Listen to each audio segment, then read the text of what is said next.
시청자 여러분 안녕하세요. 김동수입니다. 오늘 이 시간에는요 5월 20일자 동아일보 오피니언을 소개해 드리고 논평을 해 드리겠습니다.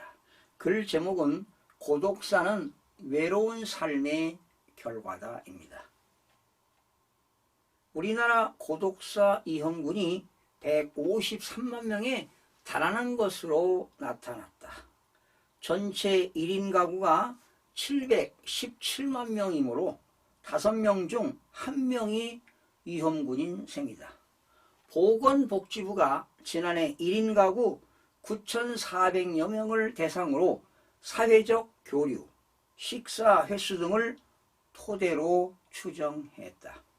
고독사가 우리 주변에서 언제든지 일어날 수 있다는 사실을 보여주는 수치다. 고독사는 가족, 친척 등 주변 사람과 단절돼 홀로 사는 사람이 혼자 임종을 맞고 시신이 일정한 시간이 흐른 뒤에 발견되는 죽음으로 정의된다. 지난 2021년 3,378명이 고독사했다. 2017년보다 무려 40% 늘었다. 1인 가구 중에서 연고가 없거나 가족이 있어도 연락이 끊어지면 고독사의 위험은 매우 높다.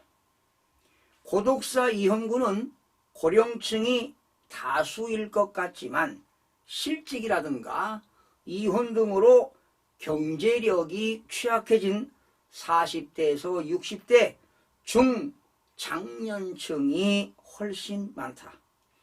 이들 중에는 쪽방, 고시촌 등 열악한 주거 환경에서 변변치 않는 수입으로 살면서 자포자기에 빠져 스스로 고립을 택하는 경우도 적지 않다.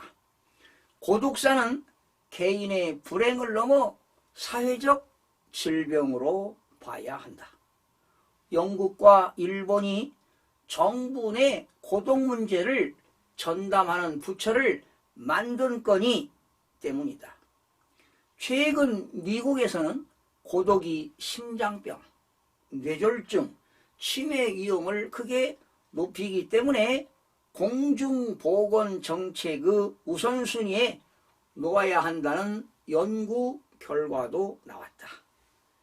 일할 능력이 충분한 중장년층이 고립에 빠지면 사회적 생산성이 떨어지고 건강 악화 등으로 의료비용 지출도 늘어나게 된다. 고령화와 1인 가구 증가 추이를 볼 때 고독한 사람들의 인구 비율 역시 크게 늘 가능성이 높다는 점에서 이형군이 더 커지기 전에 찾아내고 지원하는 정부의 사회 안전망 구축이 시급하다. 하지만 정책의 사각지대는 늘 존재한다. 정부가 소득이라든가 보험료 체납 등 몇 가지 기준으로 고독사 징후를 찾아내려 하지만 한 가지 기준만 어긋나도 못 찾는 경우가 많다. 이건 이웃이 나설 수밖에 없다. 특히 마음의 문을 닫은 자발적 고립은 정책만으로는 해결하기 어렵다. 가족, 친구, 이웃이 먼저 안부를 묻고 위로하는 등의 비공식적 지원이 마음을 열 수 있다. 고독사는 외로운 죽음이 아니라 외로운 삶의 결과다. 홀로 죽음을 맞게 하지 말자는 차원을 넘어 살아있을 때 이웃 사회의 관심과 돌봄이 절실한 이유다. 여러분 어떻게 들으셨습니까? 말 그대로 고독사는 홀로 사는 사람이 앓다가 가족이나 이웃 모르게 죽는 일 아니겠습니까? 이러한 고독사를 예방하기 위해서는 고독사, 위험군을 찾아내는 작업부터 강화해야 할 것입니다. 정부는 지역이라든가 주민이나 또 부동산 중개업소, 식당 같은 지역 밀착형 상점을 고독사 예방 게이트 키퍼로 양성한다는 계획을 정부가 서두르고 있습니다. 특히 다주택이라든가 다세대주택이라든가 고시원, 밀집지역 등 고독사 취약 지역을 대상으로 위험군을 발굴 조사한다는 방침입니다. 실직이라든가 이혼 등으로 경제력이 취약해진 40대에서 60대 중장년층이 훨씬 많습니다.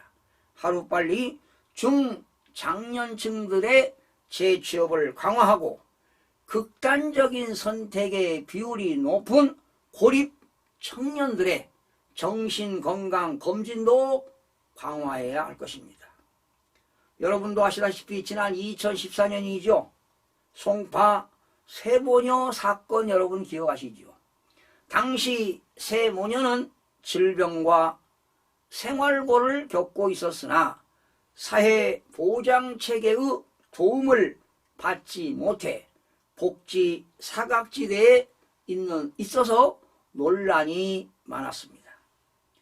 이렇게 위기가구를 발굴하는 대책이 쏟아졌으나 유사한 사건이 끊이지 않았습니다. 발굴만으로는 비극을 막기에는 역부족입니다. 주변과 단절된 채 혼자서 임종을 맞지 않도록 마지막 순간까지 인간의 존엄을 보장하는 체계가 갖춰진 나라가 선진국이 되는 것이라고 생각이 됩니다. 시청해주신 여러분 고맙습니다. 다음 시간에 찾아뵙겠습니다.